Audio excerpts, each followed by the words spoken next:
Man, I got notes. So much happened. I had to go back and You, skim through and take notes. I did the same thing too. It's just like with these episodes, it's so crazy because I appreciate this about the show. It's very simple, right? They'll take a simple premise, very basic premise, but then they have so much icing and everything and toppings on top of it that it makes this a full meal, even though it was just like this simple cake, but it became this big old decadent dessert because they have all these extra toppings that makes it full. And that way the cake is basic, it's non-offensive, but then you could have all this extra stuff going on top of it. And I like that they do that because sometimes they'll just be too complicated, right? And then you either like it or you don't like it. Versus if you keep it simple and you just kind of decorate it extra fancy, then you got a little something for everybody, and you're not having it where it's just too much going on. And you can't scrape it off because it's the cake that you don't like, not the toppings. Right? You gotta dump the whole cake. But I did go back and I was like, I almost more felt it than noticed what actually was being said, really taking it in. So after second viewing, I'm like, yeah, okay. Sometimes just the tone is enough to carry it. Yes, you just riding a tone versus actually, oh, this was said. Oh, this happened. Oh, what was that pause for? What was the nuances? So I really went back for those nuances. And as much as I caught the first time, the second time was like, oh wow. And it wasn't even a hard watch to go back because sometimes you see stuff once, it's just like, okay, I survived it the first time. I'm not going back in. Yeah, You no, can't make me go back. I could definitely see there's bits, if not like whole episode, where like could watch most of the. So just let it run. Yeah. Just let it run. There's definitely enough there. And then also these two episodes went together really nicely. Oh yeah. Yeah. Oh yeah. No, I'm glad because we were talking about like it's the do we do one episode? Do we wait Hmm. for another one? Da, da, da. It was like the last one stuff happened, Yes. but it's also not a ton. Hmm. And it felt like it was just getting going, and then we see the stuff play out in five, and I'm like, okay, yeah, yeah, Right. Right. And it was a great tie together of everything too in a different kind of way. It's funny.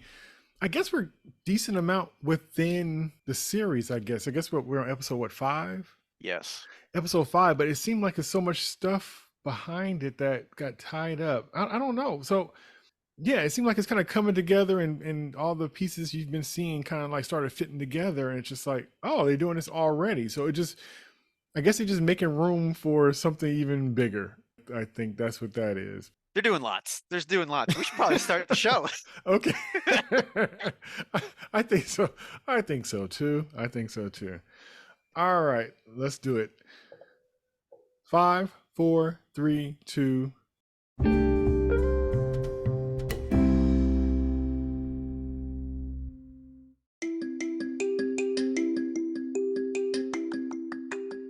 All right, I'm Jay. I'm back again with another one. And tonight I have with me Captain Herpy Derp? Captain Herpy Derp. Not Herpy Derp. Herpty Derp. Totally Herp. different. No cure for me in sight.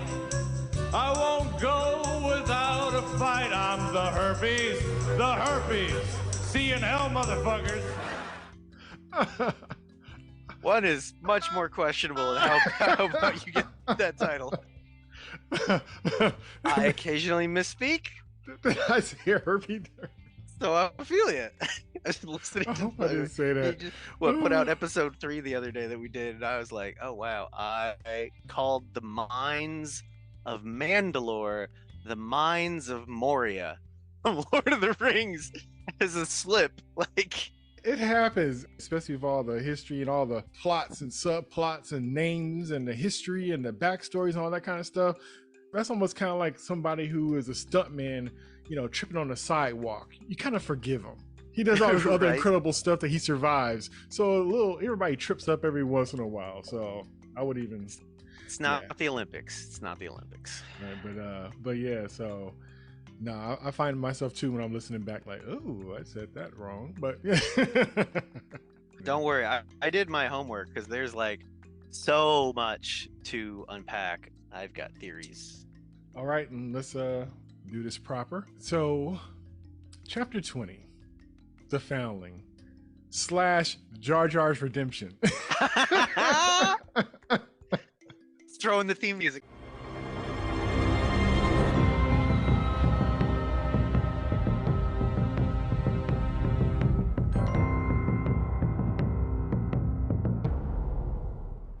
Yo, I was not ready for that. I was so not ready for it.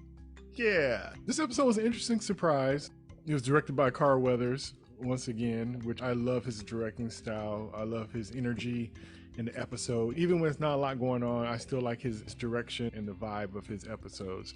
Surprisingly, it starts off with no like thrust to it. It's just like, hey, the Mandalorians are training, they're shooting the water, and Right. like They're back on that beach where bad things seem to happen every episode. well, after this episode, certain things click into place, and it's like, oh, okay, now I kind of understand why they're there. We'll get into it because it's something they drop in towards the end, but like essentially like not quite a training montage, but it's like everyone's out there training to be badass Mandalorians, and it's like, why are you guys shooting the water? Like there was just small stuff, but essentially what happens is Grogu has to go and show him what you can do, kid, and everyone's like, that's a baby. And it's like, nah, hey, he's my foundling. I get to say he's ready to do the thing. And they're like, are you sure?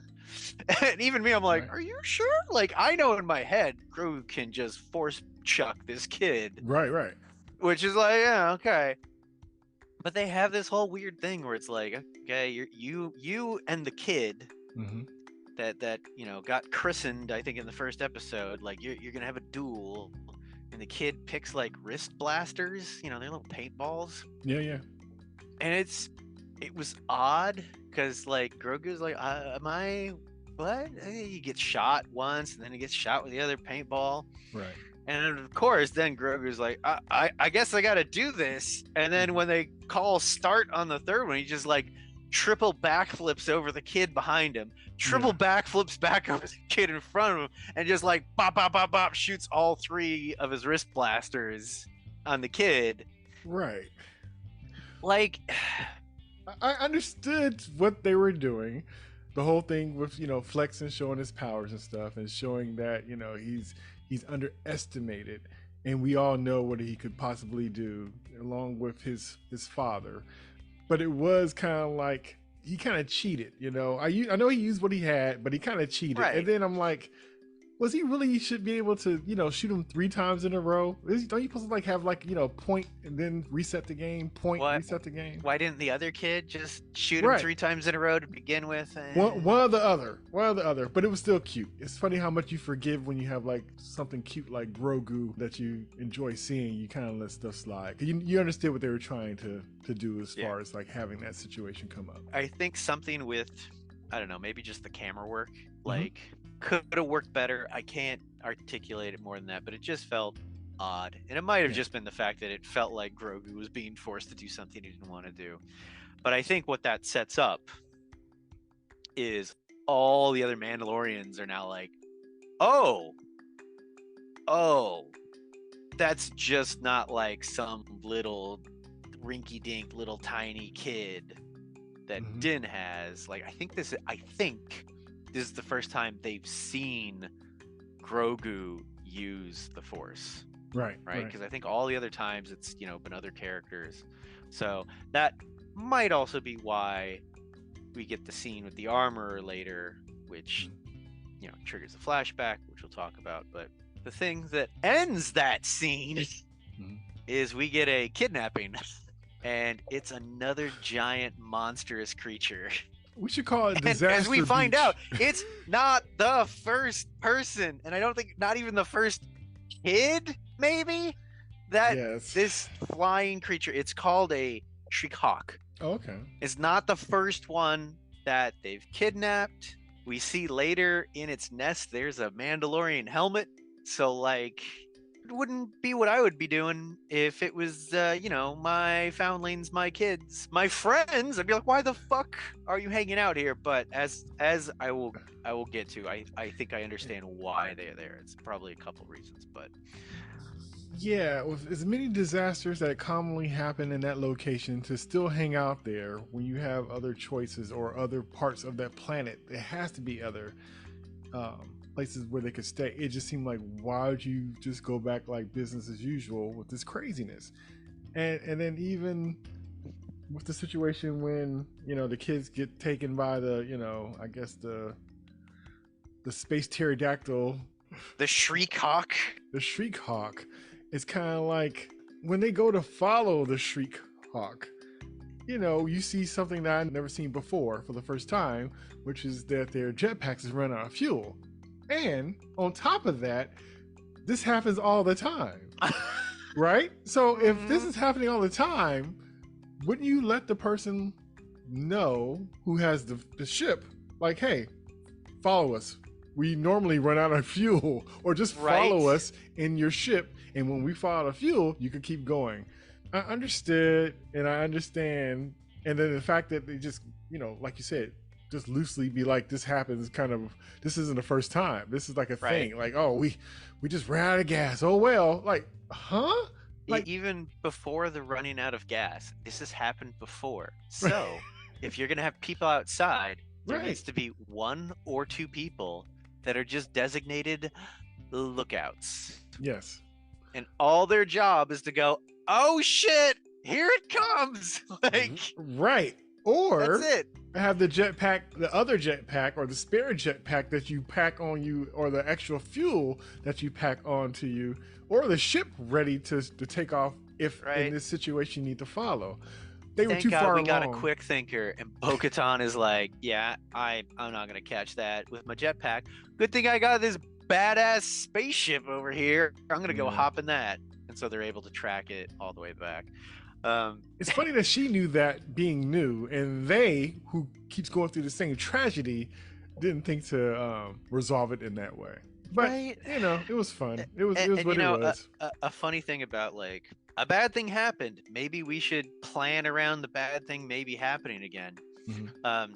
Someone was 2 things related to the Obi-Wan show. So, 1, side tangent. Someone went and redid like 90% of the visual effects for that movie, and actually like reshot their own green screen stuff, and it looks way better. What happened? For the Obi-Wan show. Yeah. Like, it's a special effects guy. I think he might actually like work on other Star Wars stuff. Okay. But it looks way better. And the other thing that he did, and we're getting closer now to the original thing, is the Fortress Inquisitorius, or Fortress Inquirius, whatever it was, where the Inquisitors are, and they took Leia, and Obi-Wan broke her out. He went back to the first time it showed up, which was Jedi Fallen Order, the video game, which I talked about before. Right. And they had, for the Obi-Wan show, changed the design. It was still that like very steep pyramid, but it had a huge section cut out of it all, and like it was way more like knight with 2 giant moons. He just made it look fucking dope. Wow. But the other thing that came up as I was sort of looking at this is someone was talking about how those 2 things, those 2 instances of Jedi Fallen Order and Obi-Wan, both involve a break-in of the fortress. Mm-hmm.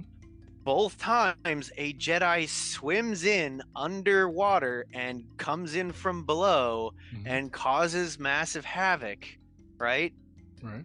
You'd think they'd have better defenses for the Obi-Wan thing. So like, one thing that happens in Jedi Fallen Order is they actually had, I think, 2 Star Destroyers in orbit. And the only way the characters got past it is because they had a Night Sister, like, dark side user that basically cloaked their ship using the Force, and that's how they got past. But in the Obi-Wan show, there's no orbital defenses. Anyway, it's one of those things where, like, whoa, why would the Empire be consistent? Why would the Mandalorians do the smart thing and put 2 people on watch? It's one of those things where it's like, doesn't ruin the story, but it just like for people that overthink things like hello, hi, overthinker. It's just like again, it makes them look slightly incompetent maybe, or just like kind of crazy, or just like, yeah, things attack us, we got to be ready for it. And that was my problem with Wakanda Forever. Namor Like, just you kept guys popping are- up. Namor just kept popping up in Wakanda. Right.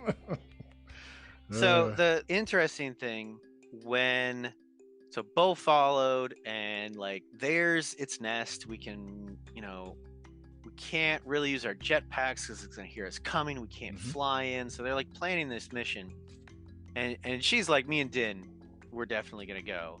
Right. And then the armor is like to Paz, that's the big brute with the chain gun. Right. She's like, take the Shriekhawk training team. They have a Shriekhawk training team, which becomes relevant at the end of the episode because they capture the Shriekhawk's little hatchlings, like 3 of these giant hatchlings with like 6 feet tall, because they're going to train them to ride them, because the Mandalorians come from a planet with very, very large creatures, and the Shriekhawk is from Mandalore. Oh. So this planet, this moon, whatever they're on, is vaguely in proximity to Mandalore, and someone brought it here at some point, and probably some of the other megafauna as well. And that's probably why they know of this place, but it's also why no one else is around, because you get attacked by megafauna. So the other fun thing with this is the Shriekhawk is the sigil for Mr. Chain Gun's clan, the Vizsla clan. That is their sigil. Huh. So it's kind of ironic, as it turns out later, the kid that got snatched is his son. Yes. Right? Which is a thing we find out after, like, what is it? I think it's like, oh yeah, they get all the way up to the nest. They climb all the way up. We're skipping a few things. They climb all the way up, and they're like, we got to make sure it's not around. We got to see if we can find him. And then Paz is like, oh, he's over there. I'm going to go get him. And like, wait, we got to make sure it's safe. He's like, he's my son. Right. Like, oh, you come on, Dad. Like, you could have said that sooner. Right. Like, He's in a nest making all that noise, and they trying to scope it out, and he's up there. Trevor, are you there? Not that the kid name is Trevor, but Trevor, are you there? And of course he wakes up the birds. It's just like, what are you doing, dude? Man. Are you in here, man? Okay, so what gets me is that once they got to the mountain where, on the bottom of the mountain where the nest is, they had to camp out there overnight, right? So I saw this critique. so it baffled me when your kid. Why are you waiting? Not only that, but the kid was still alive for the Shriekhawk to drop it off. Like, okay, so that means that the mother flew around with that kid in her mouth all night to deliver. That's right, 'cause she spit him up. A live kid, spit him up, a live kid for her babies the next day. Like, what was she doing all night? This is also why it's so good that he was wearing his helmet, because it insulated him from all the stomach acids. Like, ay. Oh boy! But it was that kid must have had a really rough time trying to go to sleep inside the thing's gut. It was just, but it was still shot well and done well. But it was just funny. The story was just kind of, I could see how, if you just turn your brain off and just kind of watch it, it's fun. But then also, like I said, if you're a kid watching it, you wouldn't even think twice of none of that. It just, that all makes sense. That's just how that is. Yeah. Yeah, but, you can wait. Wait. But since we were watching it with 1 as a fan and 2 as somebody who's going to talk about it and review it later, we kind of got to pay attention, and we kind of got to put the pieces together. And so things that if we were just lightly watching for entertainment, we might roll our eyes at, but then as people that are reviewing it, we have to kind of bring it up when discussing our overall thoughts about it. But it's funny. Nitpicks. Yeah, that's right. Yeah, it's so funny too about sort of it being Paz Vizsla's son. Yeah. And that it's a Shriekbat, which is his sigil. So I think I touched on this earlier, like someone else from his clan, pre-Vizsla, was the one that teamed up with Bo-Katan to start a civil war, right? And going way back, the first Mandalore was Tare Vizsla, a Jedi Mandalorian that makes the Darksaber. And man, the Vizslas have just been fucking up ever since, because they apparently are just the fucking hotheads that are just like, we should be fighting all the time. Like, if you think of like somehow Mandalorian as like Mandalorians plural as sort of like the ancient Greeks, it's like they're the Spartans. They're the ones that are just hardcore all the time. Now, to my research that I did, because I was pretty sure I got something wrong about Bo-Katan. So I mentioned last time, pre-Vizsla, Bo-Katan, their group was called the Children of the Watch. Okay. And so eventually, they came across and rescued Darth Maul and his brother with the very subtle naming of Savage Opress. Swear to God.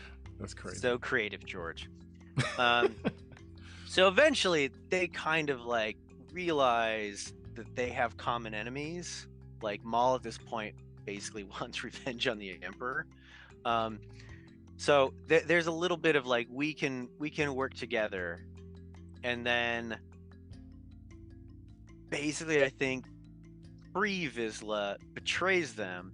They come back and challenge him and kill him, and they split the Children of the Watch. So pre-Vizsla's dead. Some of the Children of the Watch go with Maul, because Maul is like pre-Vizsla, all about fucking shit up. Yeah.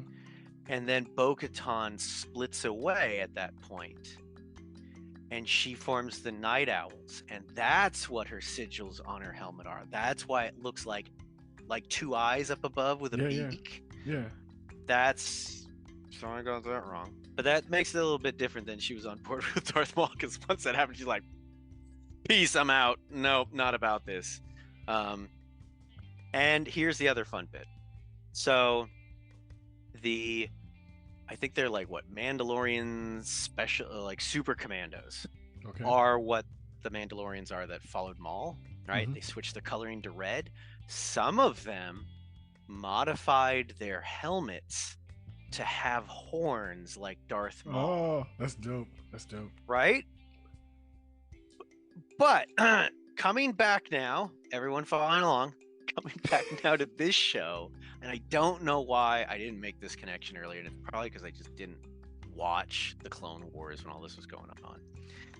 The armor has horns on her helmet. Yes. And their group is called Children of the Watch. Paz Vizsla is part of them, and pre-Vizsla's group with Bo-Katan is Death Watch. Death Watch, Children of the Watch. So there might be a lot more connections with that group and the Children of the Watch that Din is part of. Okay. Now that's my conspiratorial thing, that the armor might have been involved in some of that. Whether or not that's going to affect anything going forward, we'll see. We'll see when we get to the end of episode 5. So before they do the rescue, you're talking about they waited, right? They gotta wait at night. They have the campfire, and there's this whole thing where Bo's like, they're like passing out the food, and she's like, how do you guys eat? And it's like the saddest thing. It's like, oh, we all just go and find a private corner and take our helmets off and eat alone. And it's like, yo, right? That's you guys are not healthy.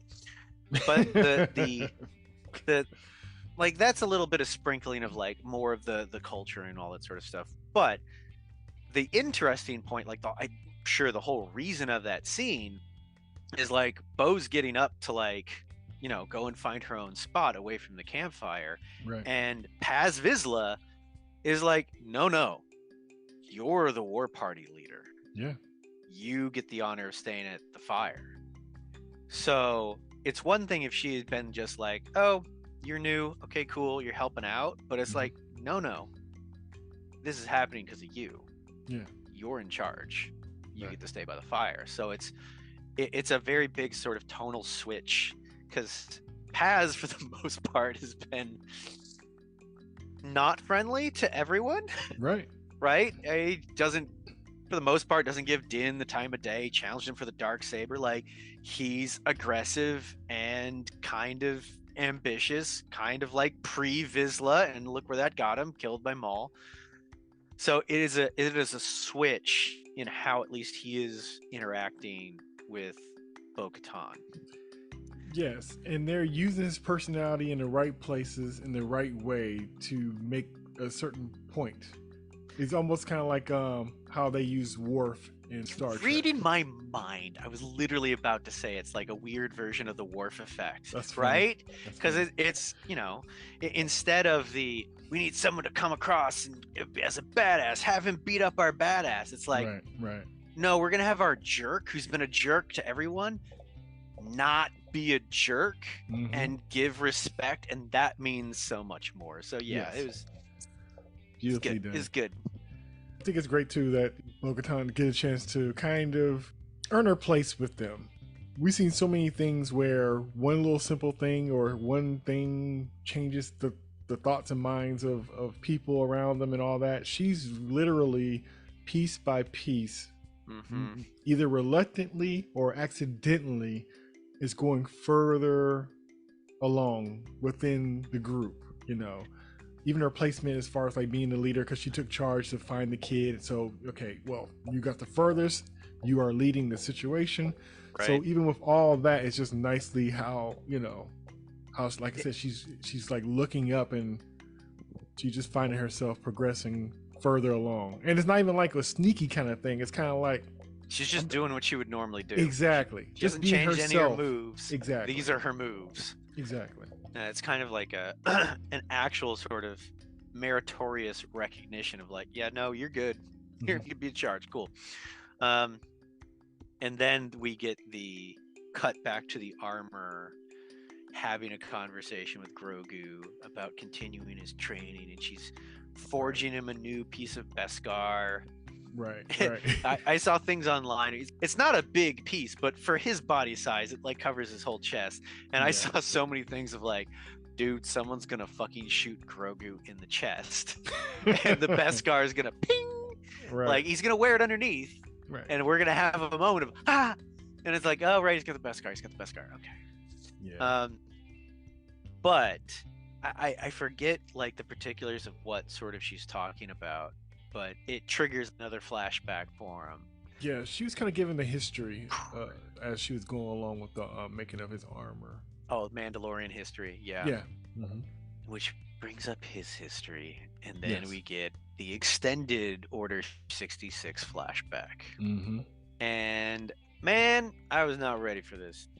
And it's not so much the like, oh, the trauma of Grogu. It's who saved his ass.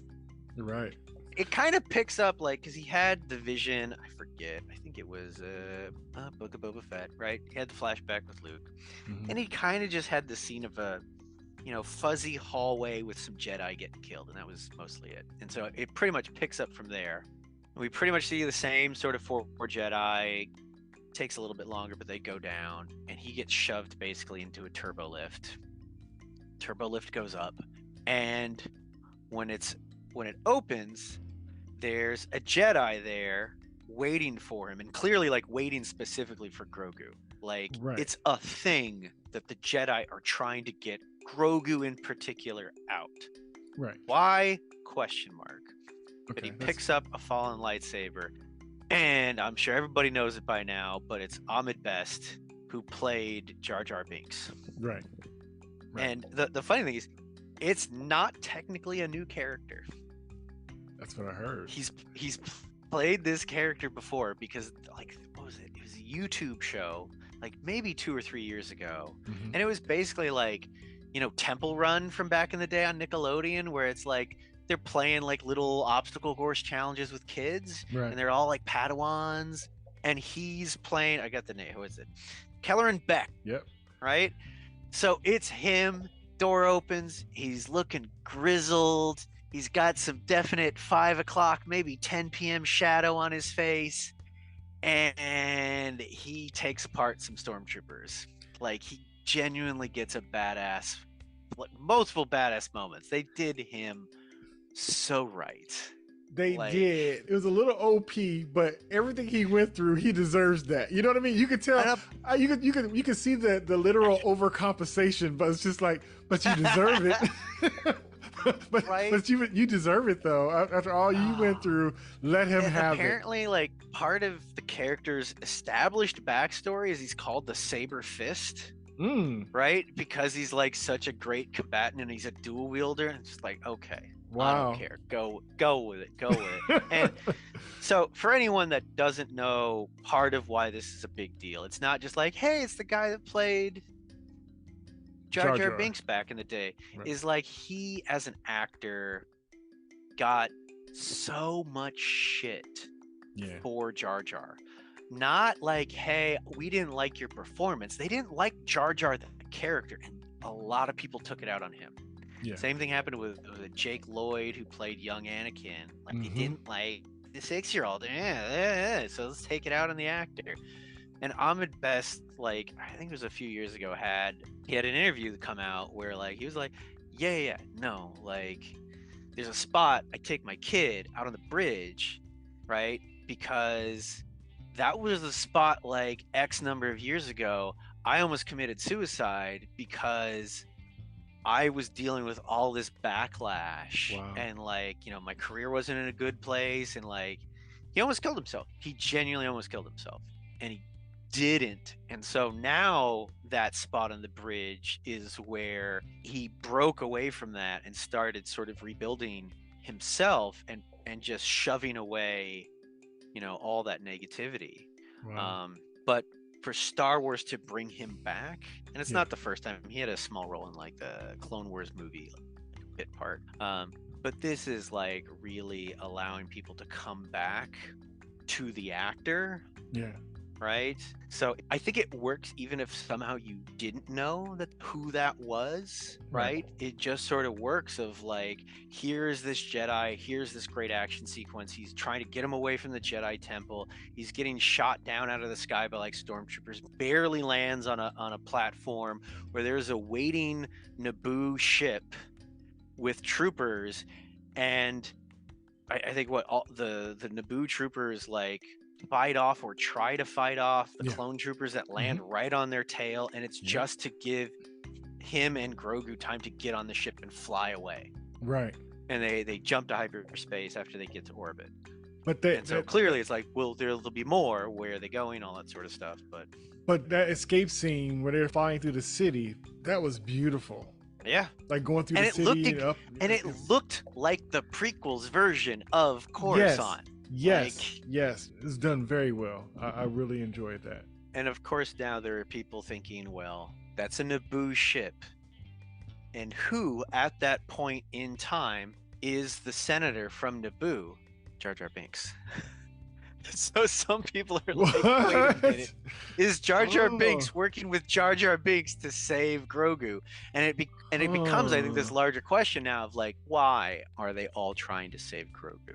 Like, it's one thing for the Empire to be interested in, but it seems like the Jedi somehow knew or thought he was special, right? Worth getting out instead of, we've got to get everyone out. Right? It seems very coordinated and specific. So that's clearly, like, they're teasing more and stringing us along, and that's fine. Right. So we'll have to see how that goes.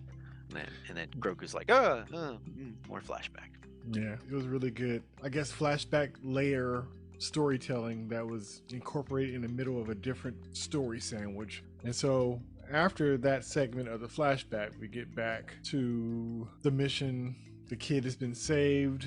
The level of competency of the Mandalorians vary episode to episode, scene to scene. Even though some of them, they did some nice moves as far as, like, tying up the wing of the space pterodactyl. They have this fight of, while trying to get the kid loose, Paz gets halfway eaten. He's in the mouth of the pterodactyl as it's flying.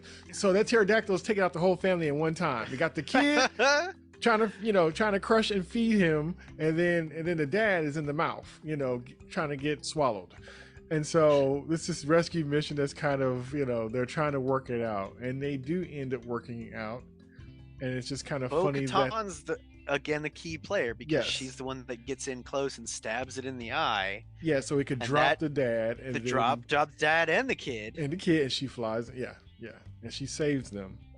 But and I do like that Din catches the kid midair, right? Yes. Has the jetpack down to catch him. Yes. And then lands with the kid next to Paz. And again, Din doesn't make a clean landing. It's kind of rough. Right. But then I'm remembering like, oh right, it was only like season 1 that he got the jetpack.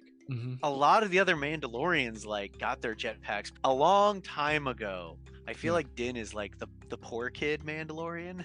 So it's no surprise that it's like, okay, yeah, he hasn't quite learned how to fly that thing yet. And so the whole situation kind of ends with the mama pterodactyl getting eaten by the turtle gator. Right. Quite the callback. Yes, very, very much so. Yeah, so I thought that was very interesting. And no sooner than I start thinking like, man, so what about the babies?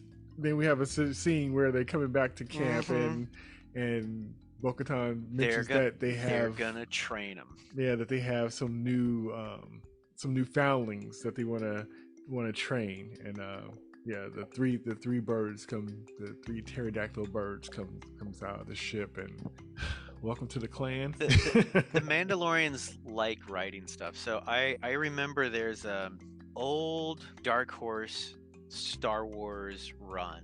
And it's from, it's thousands of years ago. I don't think it's Tare Vizsla. I think it's a different Mandalore, the leader of Mandalore. But they're causing havoc and invading and da-da-da-da-da. But they have essentially these cyborg sort of animal steeds. Not quite in a horse configuration. They're like size of elephants, if not bigger, and they just got like weapons bristling here and there, and they fly and all this sort of stuff. So it's definitely like a thematic thing where they ride into battle on animals or things like that. So it makes more sense, and it sort of goes to, again, why they're probably there is because they're probably trying to catch those things and train them and be like old school Mandalorians. And because those monstrous things are there, no one else is there, right? So they don't expect anyone else to come stumbling into camp, like in episode 5. It makes more sense that they're there. Yeah, that's cool. So we saw like during the battle, Bo-Katan ended up losing a piece of armor. So she is called in to see about getting that piece of armor replaced. Now, it's asked, would you like the same symbol that you had before? Right. But she had a special request. Her request was to add the symbol of the mythosaur, to have that engraved on the piece of armor. Right. And it was told to her that it wouldn't be wrong for her to have that symbol, and the symbol is for all Mandalorians. Right. Anyone want to use it. That. At this time, she confesses to seeing, not having a vision. Yeah, she clarified because the armor is like, oh, you've been blessed with right. True Mandalorians have, visions of like blah blah blah, and she's like, no. I saw a real one. No, I saw a real one. Ain't no vision. And oddly, the armor's response is kind of cryptic, of like, this is the way, and it's just like, no. What the fuck do you mean? This is the way, like. So it's interesting because, like, Bo-Katan doesn't seem to be revealing that as like a move. Doesn't feel like it's as a move where she's like, hey, there's the myth of the mythosaur, and when it comes back, da-da-da-da-da-da-da. She's not talking about it in that way. She doesn't seem to be approaching it in that way, where she saw a mythosaur and she knows its importance, and that's probably why she wants it for the pauldron, because like, holy shit, I've seen this thing and it's important to me. But she's not trying to present it as like, I'm the chosen one or whatever. It's just like, holy shit, no, I saw an actual mythosaur. And the fact the armor just takes that in fucking stride, just like, yeah, I guess it's back. This is a way. Just like, Come on. No reaction? No? Right. And I don't know if that's supposed to be the armor playing games on her own, or if it's just like, yeah, the myths are true. The mythosaurs are back. Like, and she's just so on board with whatever's going to happen. So it's still one of those things of like, I was expecting a little bit more from the armor, because it's like, wait, the mythosaur's back? Right? Because presumably the prophecy would mean something to the armor. But I don't know. We'll have to see. There's some interesting stuff starts to percolate next episode. With the armor, like, I always, since the beginning of seeing her, always never had a clear read on her. It's like almost like I always thought she was shady, but I didn't see that she had any reason to be shady, and she always kind of came through to offset it. I just didn't know if she's supposed to be like a Morpheus type of character that speaks cryptically, but it's only to help you find your own insight, leading you without leading. But I can't really tell with her. So part of me was kind of like, if in a different world, I would have thought she was a bad guy. But in this one, she never confirmed that. And so I just took her as being, like I said, a wise person that kind of seen a lot. And that's just the way she kind of speaks. But, you know, we'll see where it goes. Yeah, it'll be interesting. I don't know. Like the whole thing where it's like, now that I see this connection between Death Watch and Children of the Watch, and she's got the horns, I still never quite got like a vibe of malice or anything from her. Like, no. She seems like absolutely 100% legit of like, we need to protect Mandalorians, and to do that is to live by the creed. Yeah. Now, some of that might be because maybe she was or was not part of Maul's group, or she saw just all the Civil War stuff that happened with the Mandalorians. Is like, that was all the wrong way of doing things. Yeah. That's why the creed is so important to her, right? And she is cryptic, but I feel like she's a little bit less of a mentor. Like Morpheus is like clearly a mentor of like, I'm gonna say cryptic things to you because I have to give it to you piecemeal, because if I tell you the whole thing, you're gonna lose your mind and puke on the floor of my ship. But with the armor, I feel like, dude, you've read the creed. I'm just gonna repeat to you the creed and remind you that the creed is important, because this is what we need, right? Yeah. And it's like, there might be bits of perspective that she gives, like with talking with Grogu, but it's, I think, less of a mentor. I don't know, it seems like the Mandalorians are very much like Spartans, in like, we're just gonna put you through some arduous shit, and when you come out the other side, you'll be a Mandalore, or you'll be dead. Oh no, the reason why I said that is because, okay, so usually, like I said, she'll see stuff, or you tell her stuff, and she's very dry. Like the whole thing, like the possibility, you would think somebody who thought that Mandalore pretty much didn't exist anymore, it was uninhabitable, and this person is bringing you a piece of it, saying it could be there, and the comment is kind of like, if it's there, if you jump in the pool of Minnetonka, you know what I mean? And I'm not knocking it, but it's just funny how nothing seems to throw her off. She's just very, you know, it's like she's on Xanax or something. Like, it's not bad, but it's just funny because no matter what comes up, even the possibility of that lake still being there, right? It's not like, and she wasn't dismissive. Like, what do you mean? Are you crazy? That lake is no longer there. The waters is no longer. She didn't say that. She was kind of like, show and prove. If you, you know, hey, I think I have evidence. Well, you know what you need to do then. Also, no one's like, oh my God, Mandalore's not poisoned. We should go back. Exactly. So this was the first time I ever seen where she kind of made an action based off of what was told to her. Like, it's been brought up and kind of said things, and she just kind of like takes it like, okay, you know, that kind of thing.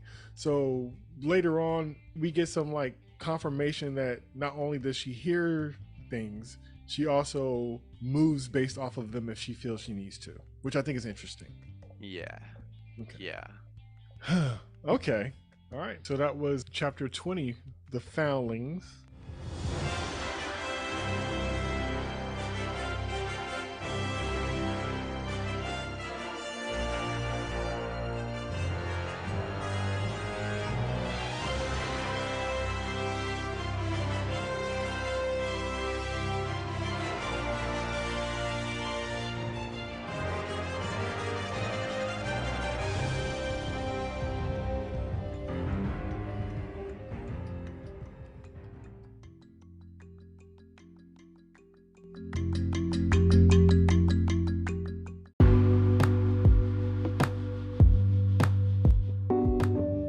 Hey, it's Jay. If you enjoyed my conversation with Ryan, please check out our episodes where we talked about The Mandalorian, the Book of Boba Fett, Spider-Man No Way Home, and the movie Batman. Thanks for listening, and until next time, peace.